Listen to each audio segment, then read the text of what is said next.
Welcome to New England Lacrosse Journal's Chasing the Goal podcast, your destination for all things lacrosse. I'm Kyle Devitte. Today we have a great guest. It's Deemer Class of First Class Lacrosse. Maybe you've heard of him playing in the pros or at Duke a couple years ago. Deemer, thanks for coming on the podcast, man. Thanks for having me, Kyle. Pumped to be here. Yeah, I'm excited to get rolling. I think what you do is I think different from what a lot of people say they're going to do, and you actually deliver on it. And we're going to get there, but I want to start with your background as a player. How did you come to be a Division I player that managed to thrive in a program like Duke? Yeah, great question. I think there's a lot of my background that goes into it just with my upbringing and the different sports that I played. But I think first off, I just, want to remind listeners that I'm so grateful for my parents because I think they were such a consistent support system for me. Neither one of them played Division I lacrosse, but I think as they felt that as long as I gave 100% effort in everything I did, and had a good attitude and approach to things, that they were just supportive of anything that I wanted to pursue. So growing up, I started playing lacrosse when I was 6. My favorite sports were football and basketball all throughout. And then I think sophomore year things just started to click a little bit, where I felt like lacrosse really became my focus. I made varsity that year. I played for Jack Crawford, Tim Sullivan, Bob Wright, and Joe McFadden at Loyola. And I just feel like they gave me a great foundation. And I give a lot of credit to Jay Dyer, who's the current Team USA trainer for the last at least 10 years, and head trainer at Hopkins. We got on a strength and conditioning program starting in 9th grade in high school. And there were so many MIAA high school guys and girls going to train there and get better as athletes. And so I think just the combination of that environment allowed me to put my best foot forward and just kind of kept getting better and better as a player. Committed to Duke, but obviously there was no promises. And I just remember mentally having a big breakthrough junior year of high school. Like, I wasn't like a highly touted guy going into junior year, but I know that commitment gave me a lot of confidence. And I just felt like every year I was able to level up a little bit. And then, again, getting to college was like jumping into the deep end without a floaty, and just was fortunate to survive the first few weeks and get better and kind of just get back to the simple things that I knew I could do. And fortunately, I had a lot of great teammates and stuff that allowed me to just get better and start to find my niche on the team. And it was an amazing 4 years. I love talking to guys that played at Duke because I feel like the program itself is obviously so high level and famous for being like that. But I've talked to a couple guys and they just say practice was like so much harder than games. And that's kind of a Danowski design. Did you feel that way when you were at Duke or no? Yeah, I mean, they put a huge emphasis on development, so there was so many small things that we were constantly going over and trying to get better at. It is interesting though, like when you're in the moment, you don't have anything else to compare to, because if you didn't transfer, it's the only college experience.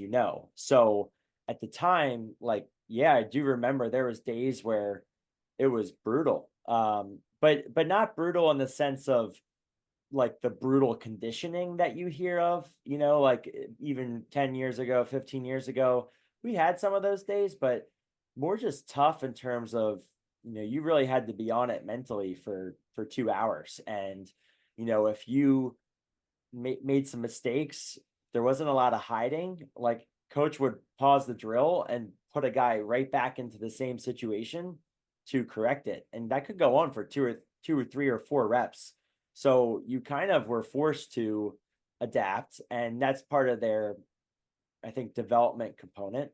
And so, yeah, like I do think by the time game days rolled around, we were prepared, and we either executed or we didn't. And if we didn't and it fell in our control, we heard about it, the early the next week, and those were tough film sessions and tough get better type practices. But I think they did a good job of building us back up from those too. It wasn't all beating down on us. Going from that to the pro level, you played in both the ML and the PLL. Um, how different was that? And did you think that would be what it turned out to be? It's interesting because I had kind of an interesting start where I had my first summer, I was with the Blaze. It was a new organization. I think that was the first summer of the Blaze. There was changes as that evolved, but I also wasn't in the mindset of being a full-time lacrosse player to start. I was working in finance for a year, and then I got traded to Charlotte. I thought it would be easier with my schedule, commuting from New York. Got cut after 3 games for Coach Staggs, and I didn't play well. I didn't play like what I was used to doing a year prior. Maybe a couple of shots off the pipe that would have gone in. Maybe it would have been totally different, and I would have been able to work back into shape. But um, it did kind of lead me to that decision to try to go for it and try to be all into it. And that's what I ended up doing. And so I look back and I wouldn't really change how I approached my experience and my timing, because I think my experience in New York was super beneficial for just learning what I wanted to do long term. Um, the actual, experience, I think, it's a hard one. Like, pro rosters are often changing. It's hard to keep a core of guys together. And you know, I did feel like my one of my best years was probably right before we went to the PLL, because Liam Banks was able to put in some good structure back with the Blaze, and we had a good young nucleus. So we kind of hit a stride for a bit there. That I do think if that were to continue, things could have continued differently for me. But at the same time, like it's a fluid league. There's always new players coming in. There's always guys changing rosters. There's a lot of coaching changes from O coordinators to head coaches slash GMs. So it's I don't know. I don't know that I had that much expectation. I think the expectation actually was pretty low when I was in college. So I do think in a lot of ways it actually exceeded that, and getting to be a part of the PLL was exciting. Um, how did you get the idea for First Class? And what is it for listeners who aren't aware of the program? So First Class Lacrosse is a training and events company with media. I would say it really started at its core with small group positional training. That was something that always meant the most to me. And like two things kind of led to actual First Class being formed. One, I give a ton of credit and always have to one of my mentors, Tori Casemeyer, who runs a clinic and training business in Baltimore. Ryan Brown and I were some of his first guys for just working on the art of shooting. And we would do semis, we would do privates, we would work with him. And he coached at Calvert Hall for almost 20 years with Dave Huntley. And so after I graduated Loyola, from the time I stopped playing, I was always shooting with him and trying to get sessions with him. And so I knew late in college, as I started doing some camps and some lessons, like it was something I enjoyed. I loved coaching, but I just didn't know if I wanted to do college coaching. And then Ryan and we wanted to travel a bit. We were both playing pro, and that's when we first started our shooting clinics back in 2016, 2017. We called it RBDC. And then, Ryan went in the club direction. I knew it was important to me to stay club neutral. I wanted to just be a third party resource, support, and training company. And that's when First Class kind of rebranded in a way in 2018. and that's what we've been growing ever since. And so just been trying to figure out what's the best way we can help families and players and coaches. And we've created different resources and events and camps along the way, and that's kind of what leaves us here today. I want to ask you how it evolved into what it is now, because I remember at some point you've posted a vlog and there was just a corner of the room where you had a station set to make calls, and that's how it got started. And I remember going like, what is he doing? Like I this is different because a lot of player blogs are like, check out my cool lifestyle and all that stuff. And you kind of went totally against that. And I remember talking to you when you were starting it about, I think I was just interviewing you for a pro piece, and you were telling me about it. And I was like, oh, all right. And now it's this thing that people ask me about now. And it's interesting to see how it's evolved. You've helped develop so many D1 players, and your event has become kind of must cover territory. Have you ever had time to reflect on that at all? Yeah, I've definitely reflected. I think it's really important to reflect. I try to do it every year just because I want to, you know, recreate some of the core things, and I always am trying to improve or make sure that where we're going is the best direction or the right direction for what we want to do, and just make sure we don't have to course correct too much. But you make a good point about when I was starting to make some of that initial content kind of in the peak of my playing days. I always felt like, just like everyone says for any pro athlete, you have a shelf life to your career. It could be 10 years, it could be 15. Hey, maybe someone goes like Tom Brady and goes for like almost 25 seasons. But most guys are probably in the 3 to 7 year window. And so I did feel like if I was going to build a brand, it wasn't going to all be about just how good I was as a player.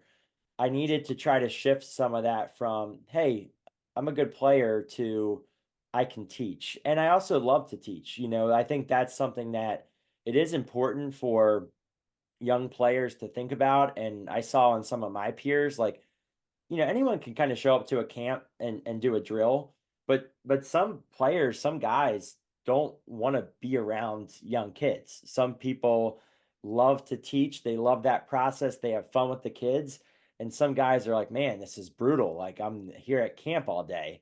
And that's totally fine, like, and that's why, sometimes those guys, like, they just work other jobs and then they play as long as they can and they love to compete. So it is important to, like, kind of separate. Just because you're a player doesn't mean like you love doing camps and you love doing training and lessons. Like, a lot of times that's a means for people to just play as long as they can. So I think that helped me. Like, I always enjoyed that. And so when I was thinking about the content that I was going to make, I was like, okay, no one's really going to care like what bag I'm rocking to the game, or like what's my style and stuff like that. And I think most people that know me know that, like, I'm not, I don't have all these like that interesting of things going on, but what I did love was the teaching and the education piece. And I was like, I think that's where I can add value. And I think people would care about that more than anything else I could talk about. And so that's what I focused on. And so it was film studies, it was breaking down drills, it was just trying to keep figuring out social media as the time went on. And that's where I think the media and social media aspect and the education piece came along. And it kind of double dipped as marketing for doing small group training, working with teams, and trying to build up camps and events. The one phrase I share with my kids every year when I coach them is the only swag is no swag. Right? Like I remember we had a kid my first year, great kid, I love him to death. I'm not even gonna say his name, but he knows who he is. Would just show up with like the newest thing and the coolest thing. And I'm like, do you think that's gonna help you play better, dude? You think your bag and your helmet are gonna make you play better, man? Like, what's going on? He's like, I don't know. I'm just trying out a bunch of stuff. And I'm like, okay, well, we'll see. Like I string all their sticks. So I was like, I'll string your stick. Give me your stick. You got a new stick. You got a new stick every day. Okay. I'll string all your sticks. I'll try to make them how you want. I think that's like, if I was gonna pinpoint one thing about lacrosse culture that I can't stand, it's that. You know what I mean? Like, and I'm not like bagging on the companies or anything like that. That's their job to make new and cool stuff. But the kids that have 15 sticks, as I say, with a rack of sticks behind me, um, I could tell you a story about each one of these sticks is the difference. I think kids just show up and they have like 7 sticks and they're like, well, I shot bad with that one, so I'm going to try a different one. It's like, no, dude, the shooter is what matters. And I think that's kind of part of what you do, which is like teaching that aspect of it and getting technique right. Because I see a lot of kids that are like, oh, I play club here, I do this. And I'm like, why do you shoot like that? You know, like I literally like, why do you shoot? Why don't you turn your hip? Why don't you bring your shoulder over? Why is your head moving? You know, like all sorts of stuff like that. So what is your opinion on that, like side of it? I mean, I think there's a, I don't remember if it was an actual saying or it was just one of my peers growing up, but I just remember this line that someone would say just messing around, and it was all that flash and no cash. And it kind of speaks to like you can have all the saucy moves or you can do all the, have all the swag or the gear or whatever, but you have to have substance behind whatever it is that you're going to do. And I am a guy that appreciates like a nice new stick, or hey, had double Nikes in high school. I thought the visor was awesome in football. Like I got old football pictures with the visor and the gloves and all that stuff. But at the same time, like, the accountability piece was not pointing the finger at the other stuff versus, hey, I'm the one that has to show up and make the plays. I'm the one that has to put in the hard work before. And I think that's something that myself and my now partner Matt Dunn and Stephen Rafis, who joined the team, and Cuccinello and Mahler, I think a lot of the guys and girls that we have to our events and work our stuff are people that weren't always the most gifted athletes to start and weren't the number one recruits, seventh grade, eighth grade, ninth grade, 12th grade, etc. But people that, kind of built their process and, continued to get better and improve and loved playing the game and played it for the right reasons. And I think that kind of culminated in everyone having their own success in their own ways and getting to competitive, D1 college lacrosse and pro and having good careers. And I think that kind of speaks to that. So I guess like, my opinion is, there's always some things where I think as a guy you look at, you're like, oh, that's so lame. Like I think I tweeted about one of the new trends recently. Like, I don't know if I can get behind frosted tips, with all the Yeah. blonde, bleach Yeah. hair and stuff. I see guys show up to sessions all the time and that stuff. And, I get like the whole team haircut thing, playoff time. Like, but again, the point is that that stuff doesn't bother me, but like you have to be someone that then shows up and does their job and do those things, so I think that's kind of, I guess, a long-winded way of saying like where I sit on some of those general views on the sport and some of the lacrosse culture. Yeah. I mean, listen, I was the gear editor, like, you know what I mean? Like for a long time. And it doesn't mean I don't love that stuff. I just think Right. like the excess of it has now become, it's cool if it's a gateway, right? Like I think the coolness of lacrosse, part of that is customizing your stick and it's fitting the stick to the play style, however you want to put it, right? Like I think that's one of the stick is the coolest part about lacrosse. I think like men's or women's. It's a little more restricted in women's, but now they have mesh. It's pretty cool. Like you can do and make it represent a lot of things, and it can be like your like little avatar of yourself, even though if you're like you could love Metallica and you're like, well, how do I put that in the car? Oh, I could just have a Metallica dyed head, you know, or something like that. Like I think that's very cool. I just think when everything you have is like a different neon color, things are weird. Yeah. And we've gone that way a little bit, but to your point, the training aspect of lacrosse is becoming more and more of a thing, even where I am. So I'm in New Hampshire. Again, everyone who's listening to the podcast is sick of me talking about my little team, the little team that could, in Hopkinton, New Hampshire. We're kind of untouched by a lot of that. We don't have D1 kids. It's just not what I don't develop D1 kids. I develop high school players from kids who play other sports. Like that's the majority of my job as a coach. And part of that is getting them excited to do things in training and having a schedule and having things that I think you'll enjoy and making like little mini games. And I feel like that's something that you do at a higher level than what I do. And watching a couple of your events and being like, what do I steal? Is everything I do. Every time I'm at an event, I'm like, is this working? Kids like this. I'm not watching the coaches. I'm watching the kids. Because if the kids are like, oh yeah, that was cool. Like, oh, I like that last drill. I'll listen to the kids first. Because that will tell me more what works. And for just saying the last event I saw you at, which is Road to Prep, those were like fun drills for kids to be like to show off on offense and defense what they can do. How did you come to develop that side of the business?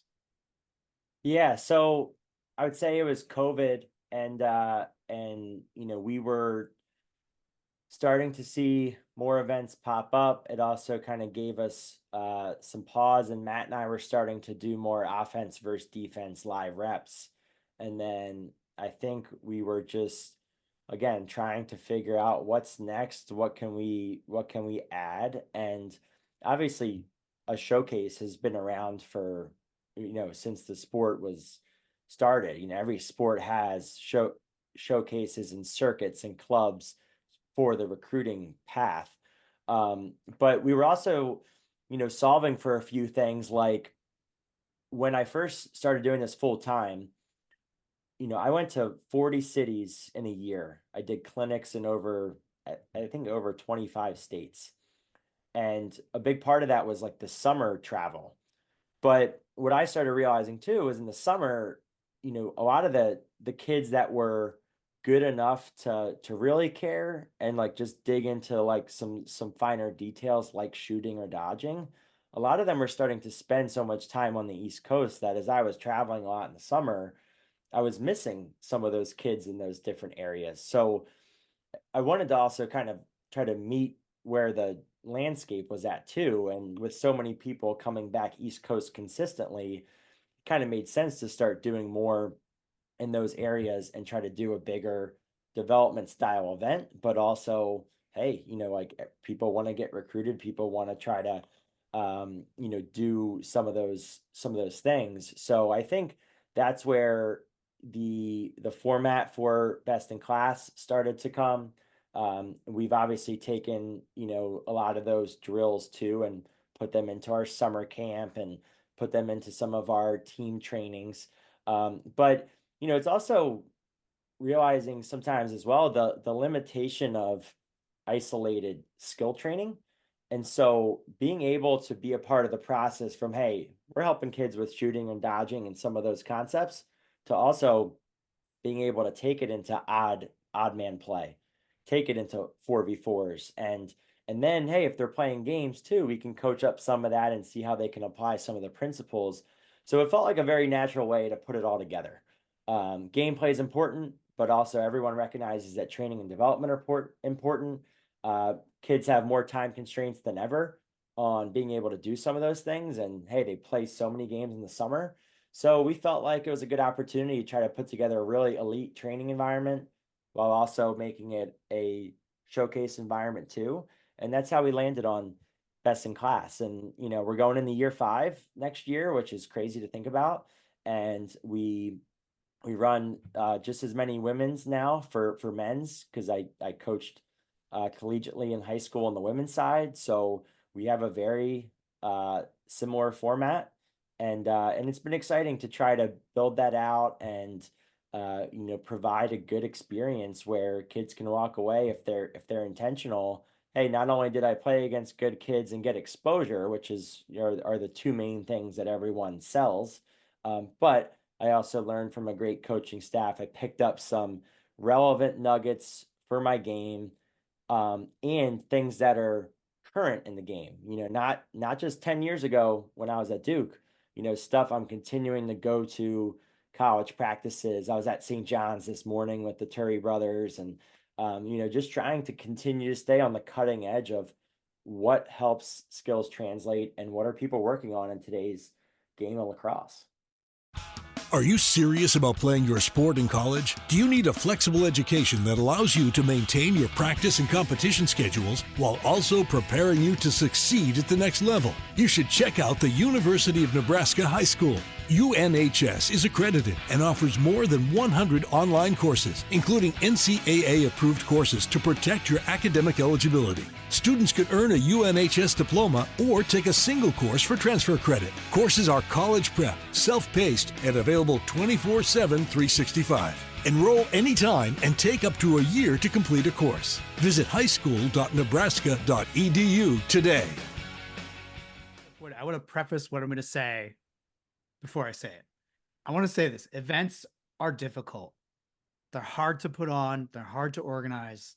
The admin of an event is my nightmare, right? I go to a lot of events. I've worked a lot of events. I think the thing that makes yours different is what you were talking about. Your instructional portions are not add-ons, right? They're kind of the point of going.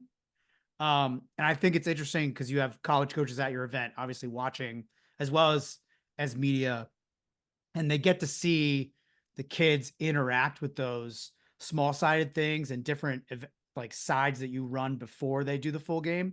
How did you come to have the idea to flip that on its head? Because I think a lot of events could learn from that instead of just being like, let's get the assistants over here to run this and whatever. And, we'll just do like a fast break drill, which is, by the way, what I see all the time. And I'm like, this every time I see it, I'm like, all right, well, I can go eat now because I'm not going to learn anything from kids doing a fast break drill. It's not going to help me cover the kid. And I don't know how it helps the coaches, right? Other than earning whatever check they're getting. How did you devise the way to flip that? Because you totally did. Well, I think one of the big things, that really goes into that is, to your point, it is a lot of organization, and I do feel proud when I look back on everything we're doing and will continue to do, that almost to a paranoia, player experience and what players are thinking and how many touches they're getting, that's very top of mind for Matt and I. And with if you're doing things like I've worked camps, I've seen drills, even I'm sure some of my early year drills, too many guys standing in lines or stuff where you're just not getting as much out of that time. That stuff starts now to make my skin crawl. Like I've showed up to events before, and people are like, "Hey, run a drill here," and all the kids are staring at me, and I'm ripping open the box of balls because nothing's set up yet, Right. and so, again, just kind of going back to player experience, then I think, like, on top of that, the next piece is, what are the drills? What drills can you develop concepts, but also you can evaluate, and I was thinking collegiately, coaches are making decisions all week on, 6-on-6, 4v4 decision making, teasing out some of those skills that kind of helps them evaluate through the fall, but also, move guys up or down the depth chart. And my thought was, if coaches saw a well organized portion of that, it's not going to tell the whole story, but it's going to be a different data point than they're currently getting everywhere else in the summer. Even in terms of college coach recruiting, I don't know how many coaches can realistically make it to a club practice, let alone a high school practice when they're in season. So you're kind of only seeing the game portion. So I just had a feeling that, again, I'm not trying to replace the game portion and say that that doesn't matter that much. But I just think that just like a highlight tape, just like a vertical jump or a broad jump, I just think the more information you have about a kid, just like talking to a high school coach in addition to club or another advocate, hey, like you can keep painting a story and you can learn more about a recruit before you make them an offer.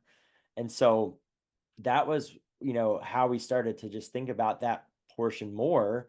And then again, like, how can we build up and tweak that format to where it's really competitive? Kids get after it, they get better, they learn some stuff. It's also able to be evaluative and it's organized so that kids aren't standing around saying this is lame, and I think like, just trying to have a constant focus around, okay, is this drill good enough? Are the coaches that we're getting there doing a good job running it?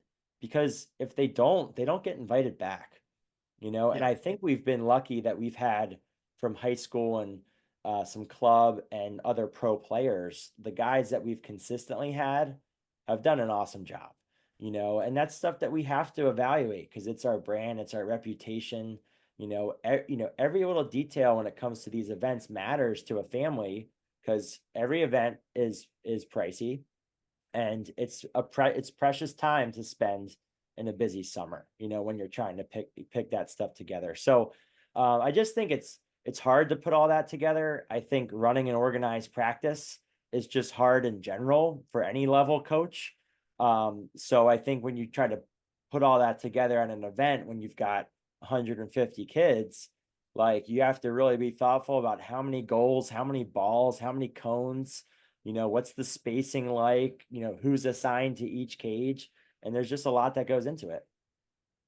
To your point, like last spring, like right before we were playing games, Mass Youth Lacrosse had an opening to do a talk. And I was like, can I come do a talk? And they're like, what are you going to talk about? I'm like, drills. And they're like, why? You don't want to talk about like media? I'm like, no, I don't want to talk about that. I would like to do what we do to make sure kids don't stand around.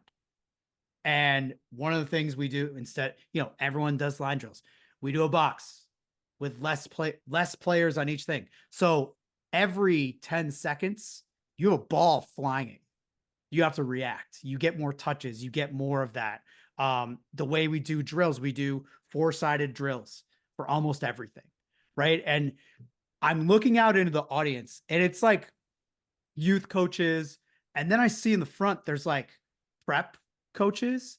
And I look over and there's high school coaches. And I'm like, and they're all looking at me like I'm kind of insane for like pushing that as my main thing. I was like, it has to be fast. It has to be, the kids have to be ready. The kids have to be into it. If you're running a practice and the kids aren't into it, they're not going to care.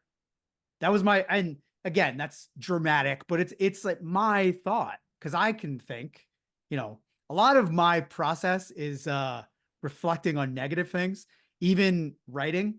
But coaching, especially, instead of using the negativity outward, pull it inward and find things that like you would want to do is kind of how I try to look at everything now, especially. And that was the real difference maker. Cause I had to win. I saw it in the first 10 seconds of those people. I was like, I got to win these people over. They're not going to buy this. I don't think anyone's going to buy this. And I just kept harping on speed. Right. Speed and reps and quality is everything. And I did a podcast a couple weeks ago and it wasn't a lacrosse podcast. And the guy asked me, he's like, well, what would you coach yourself like? And I was, cause I didn't have good coaches growing up. That's my goal now. When I go to practice, I'm like, okay, we have to be the coach that you didn't have, right? We have to be that for these kids. They're not going to get it anywhere else. It has to be me. And he's like, well, what would you do if you coach yourself? I was like, I would probably try to make me laugh because I will respond to that. I feel like that personability, is that a word? The ability to be personal with people is kind of lost in the lacrosse machine a little bit. And I wanted to get your thoughts on that because I know you see so many kids, way more kids even than I see, at an elite level. What do you think about that as like a, maybe not a lost art, but something that's kind of not apparent? You just kind of flipped a light bulb in my head, because um, soon as you started going down that point and then making like the personal piece, it makes me think of like treating each athlete like an individual, and what it also made me think of was how many times when I've been growing up, I've had an uncle or someone be like, well, your generation, blah, blah, blah, and so it's like everyone can take that mindset of pointing at the next generation because they're different and then saying like they need to be more like them. But there's something to be said for being able to adapt and then meet someone where they're at, and understand where they're coming from. And the best piece of advice I got when I got to USC was from Coach Kadani, the USC women's soccer coach at the time. I believe he's now at Georgia. But he said, because I also, when I got to USC, I had one, never coached a college team before, but I also two, had never coached a women's team, period. I've just did some training. And so I said, like, what's your best advice for coaching a women's team for the first time? And he said, hey, treat every athlete like an individual. They're not going to respond well to the generalities and lumping people together. And I was like, wow, that's pretty interesting, because I did think that my staff at Duke did a great job of building relationships and connections. And so that really speaks to me, because I think the more that you can get to know someone, the more you can understand different ways that they respond. And it also just speaks to trying to understand that if I just sit here and say, oh, well, these kids don't work hard, oh, these kids don't focus, et cetera, like there's things that maybe are out of their control with the increase in technology or other stuff that is causing, I think, a serious lack of ability to focus. Like my groups right now, and even some teams I work with, like the struggle to focus is very, very real.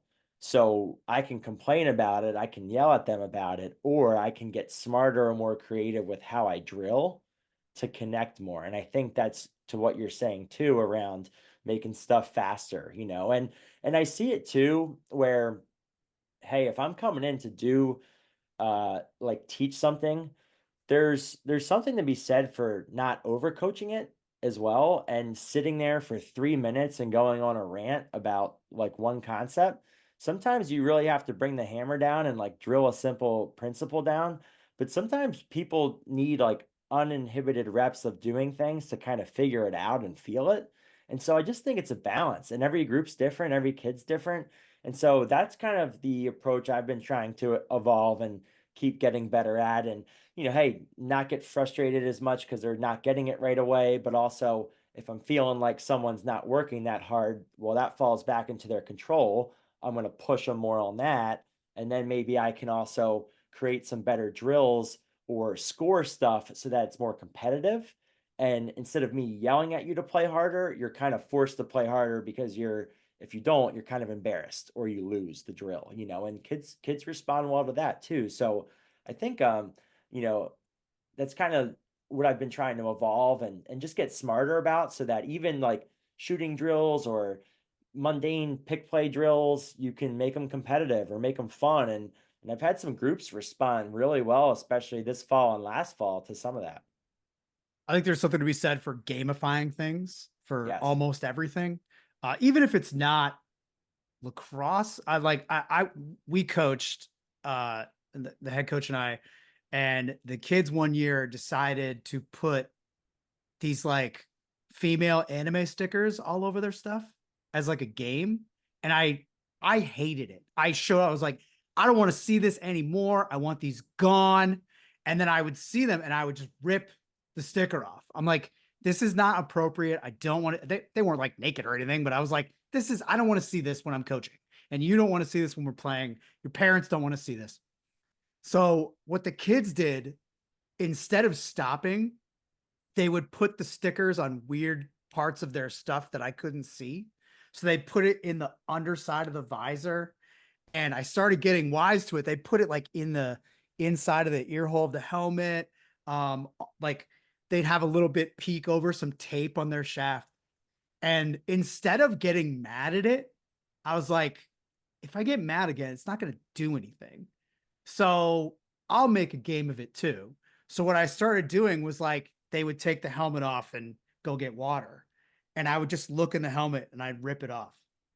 And I'd just carry it with me until they noticed. And then they'd be like, oh, coach got me. He got mine, and I remember that season that was the whole season. Like imagine a whole season of kids just hiding bad anime stickers all over their stuff. And like me just trying and like making a game of it, not getting mad. Like that was the thing for me is like when I realized I could have fun and not be mad about dumb stuff like that and enjoy it and make it be a game with the kids. Like the season ended and I was like, got all your stickers. And they're like, did you? And I was like, oh, did I miss one? And I did. And I was like, all right, you won. Like we had a whole team meeting, all that stuff. Like that's the fun part about lacrosse and the fun part about coaching that I coached college for 12 years. I was a bastard. I hated it. It was bad for me. It was bad for me as a person. And that's why I write about it and make things like this podcast to talk about it is to get the joy out of it and to do things at New England Lacrosse Journal to spotlight kids that maybe don't get spotlighted elsewhere. And I think as a follow-up to that whole story, sorry, I long-winded. I love to tell stories. It's my podcast. I get to tell stories. Why is everything elite? Why is everything in lacrosse super teams and rankings and 5 stars and things like that? What do you think that is that just us catching up to other sports, or do you think that's a uniquely culture bound thing? I think it's really, really fascinating that you asked that. And I don't think it's lacrosse catching up. I think it's lacrosse doing more of where these other sports have gone, and where these other sports have gone isn't necessarily a better place to be. Like I think, my fiance played really competitive tennis growing up. And when people think about the sacrifices that lacrosse families are making now, well, I wonder what some of the sacrifices are like for, some of these tennis stars who have been homeschooled and traveled from across the world to live in an academy in Florida or whatever it is, and just to play a sport where you're like playing by yourself, like more isolated sport. And you can think of all those examples in other sports and sports that are more global, and kids coming from farther places than Canada, or the reservation to play, NCAA college lacrosse. So I think one, it's moving in that direction, and I don't believe it's better. I think there's this constant keeping up with the Joneses mentality that I just think is a societal thing. You see it with jobs and houses and how people like want to keep up with their peers. And I think that trickles down to training and events and teams. And I do think that the FOMO that players feel is very real now that they're just consuming more information and seeing where all their peers are going and doing things. But I think the parent FOMO with that is a big struggle too, because you're feeling like if I don't sign my kid up for this, then they're not going to make it to get better. And so I always bring myself back to a line that Coach Danowski said to us constantly. And this was, again, 8 to 12 years ago and prior. So I think a lot of the things he was talking about 8 to 12 years ago are even more applicable now. And one of them is less is more. He was a big, like, do less guy. Like, you got to work hard and do stuff, but like he hated the word grind, for example. Like he's like, this shouldn't be a grind. Like we're not trying to grind you guys into the ground. And now coaches are thinking more about keeping guys fresh and keeping guys healthy. And the injuries have never been higher, because of how people are playing 12 months out of the year and, never have downtime. And so, I think when it comes back to the elite stuff, it's that keeping up mentality. It's that not missing out mentality. I see it too, where like, and it's crazy. And part of it, we have to do it from a business perspective, but part of it is like, man, like this is wild that what used to just be like a training session now is, if all the other kids aren't as good or better than me, I don't want to come to that training session. I want to go to the older training session, which, people truly forget the idea that you can get better by not just being, even or less than the other kids. You can get better by being the dominant kid. I always compare, I think about my travel and in-house basketball situation in middle school. When I played in-house, if I was getting hot, I might have scored 30 or 35 points. And when I played travel, sometimes I was too nervous to take a shot and I might have 4 or 6 points. And that overloading of the travel combined with the underloading of the in-house just created a mix for me that allowed me to keep developing in different ways. And when you only go elite, elite, elite, there's some kids that it's actually too much overload and they get completely depleted of confidence. And then they get so mental and then they're not having fun anymore. And it becomes this never ending cycle until maybe they can pull themselves out of it, or maybe they go through a great growth spurt, or they end up transferring and find a new coach with a new perspective, whatever it may be. Again, it's so hard to prescribe a specific recipe for that, because back to our points of each kid being individuals, I think every kid's brought up differently. I think the messages are different. I think the friends they're playing with and the sports they're playing with their friends in every area is different. So you can't just blanket everyone and say you have to play 3 sports, you have to do this, but people have to be thinking about, how you can, do more than just the elite this.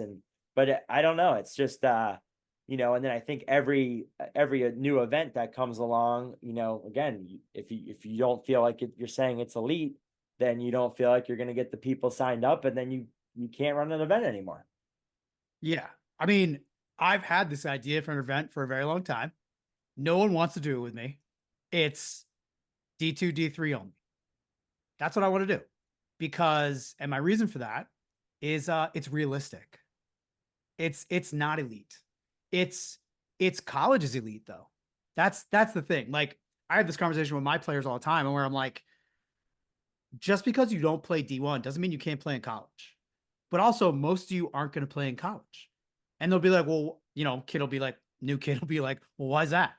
I'm like, well, like something like 18% of kids play D3. Maybe like 8% play D2, and like 3 to 4% play D1. There's 400 Division III programs.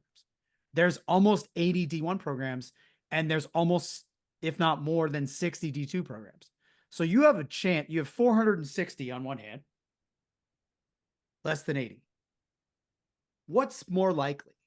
Why are we only pushing? And I guess I'm part of the problem, kind of. I'm in the media. I'm kind of part of the issue, but I also value doing Division III and Division II things that aren't the NESCAC and aren't the Liberty League and aren't these high level things, because that experience is, for me personally, that's what I did.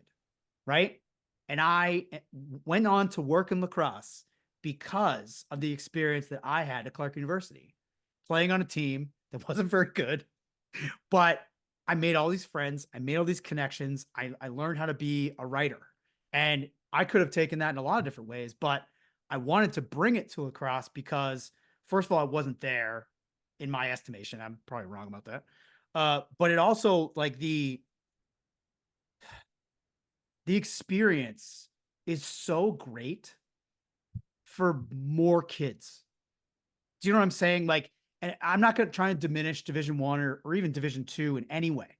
There's not but the numbers are the numbers, right? Like, that's why kids celebrate committing in September, because on a certain level, they kind of did it. If you look at just the numbers of kids that play lacrosse most of them, if they play in college, are going to play Division III because that's where it's going to be. That's maybe it's not. That's why I asked you the elite question earlier. So maybe it's not elite, but why can't it have value? Do you know what I mean? Like, I would love to do an event where no NESCACs and no high level D3 guys are allowed. I won't even, maybe any 10, maybe you can try to convince me, but the rest of everything else, not allowed. No SAC. I'll say that. No SAC for D2. And I bet it would fail. That's why no one wants to do it with me, but it's more practical than all this other stuff. I'm sorry. Like, no one wants to hear that that's listening to this podcast. Your kid's probably going to play D3. Probably. Numbers say he plays in college, he's going to play D3, or he's going to go play to a bigger school and play club. Way more likely. Do you have an opinion on that? You know, when I think about that, I think the first thing that I go back to is maybe just the expectation, around it. Like, because I don't disagree about the numbers, but where I think it's hard is where you think that if you do all the training, if you do the club, if you go to a good high school or don't, but you just like start checking all these boxes, the expectation is it will result in that what you're talking about, like that kind of the D1. But back to the reality, the thing that I love about sports and that breaks my heart about sports is that you can do all the right things and you can still lose. Mm-hmm. And you can do all the right things and it's not a guarantee. And I just think that is lost on people. I remember a time coaching in the last 7 years where an athlete came into my office and said, like, basically to the effect of, like, what do I need to do to play? And I said, well, I need to see you doing more extra work and more things because right now it's pretty competitive and you're not cracking through, you're not consistent enough. And the response was essentially like, if I do some of those things, but I'm not guaranteed like to play, like, why would I do that? Why would I spend that time? And I think there was the big problem. It's not a guarantee. Yep. It's trying to make yourself more ready for when the opportunity presents itself so that you can take advantage.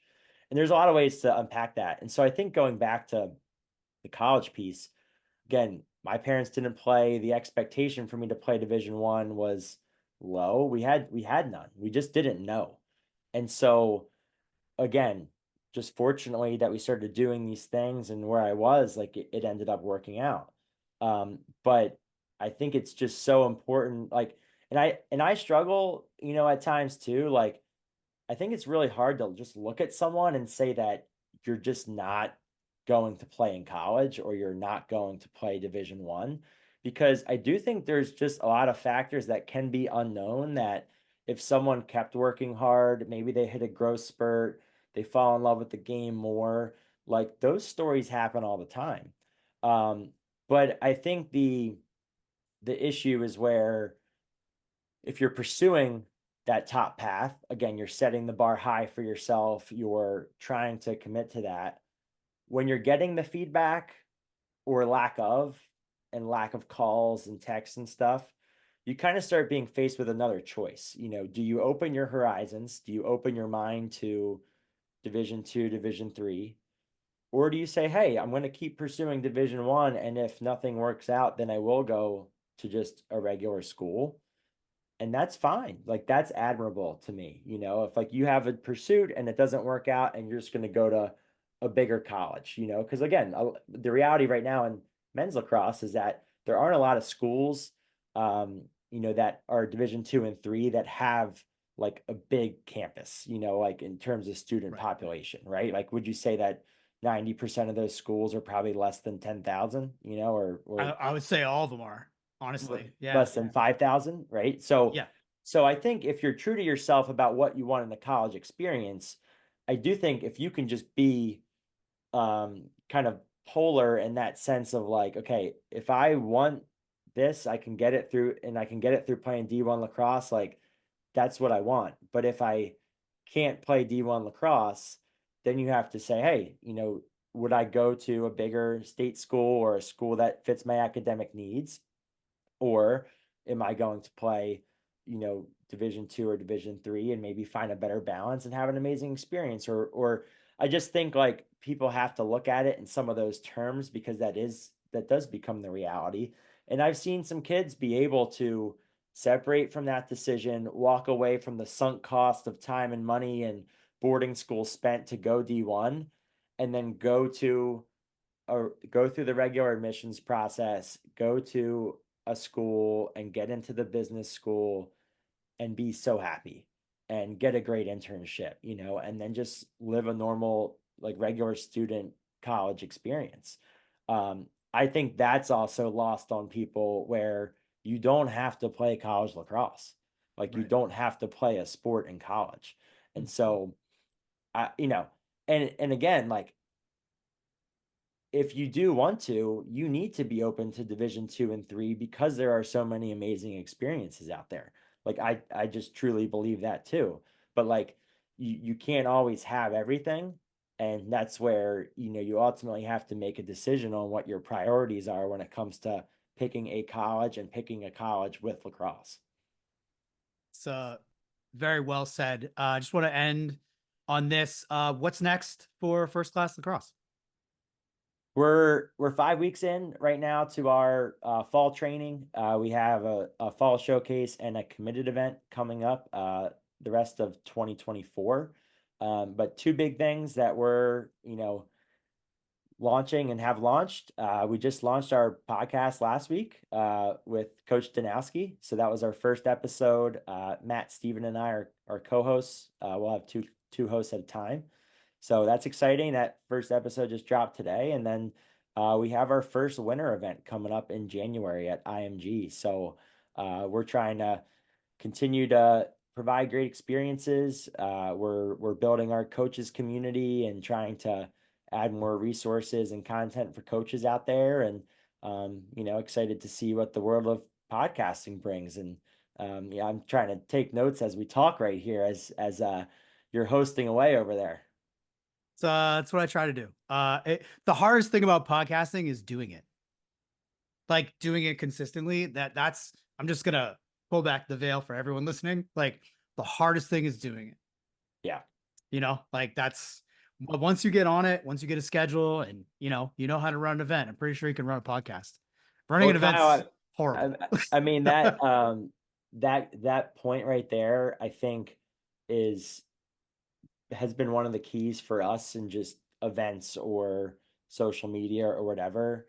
It's just all about consistency, and making content, from doing the newsletter, even, again, less is more. It doesn't have to be stuff every day. Sometimes I'm guilty of that. I feel like I got to get an Instagram post up every day or be active.